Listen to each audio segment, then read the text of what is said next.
I hope you enjoy your clock. Once you've got your clock, you can add it to your scene, and there's an awful lot of things you can customize on it. So once you've got it and it's selected, you can choose the SVG over here, and then you can have a little look at the things you can change. So you've got the second hand, which is just a single color, the minute hand, hour hand, the numbers, which includes numbers and markers between the numbers, individual 5-minute markers, individual minute markers, the clock face, including the different rings, and the center, which is this bit just here.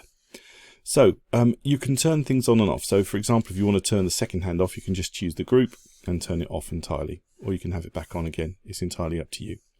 The minute hands and the hour hands have got the arrow, which can be turned completely off or turned on again, or you can actually open up the arrow and you've got the fill and stroke that you can change.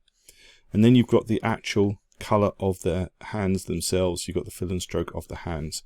Okay, so those are the hands, the hours, minutes.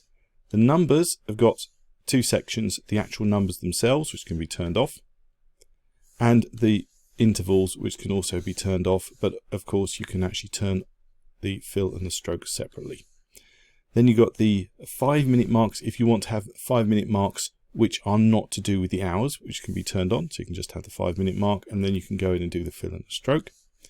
Then you've also got minute marks, which sit underneath the 5-minute marks, and you can turn those on and off again with fill and stroke. Then the interesting one really is the clock face. The clock face has actually got quite a lot to it. So it's got the color of the actual face itself, which can change to any color you want. So make it a horrible yellow. There you go. And then you've got a stroke, which is the black line around the edge, which you might want to use to differentiate between different things. You've got an outer rim, which again has got a fill and a stroke, and you've got an inner ring, which has got a fill and a stroke. So you can actually change the look of the overall clock with these different bits and pieces you can turn on and off. The center is simply this bit in the middle, which you can change the color of if you wish, or you can hide it if you want to, but you'll see the hands in a different way then if you do that. Okay, this white dot won't show when you render, that's just the anchor point. So that's how you can use the SVG option to completely customize your clock. You can change the color of virtually anything you like. You can also turn everything off. So for example, if you choose the clock face, you can turn the clock face completely off.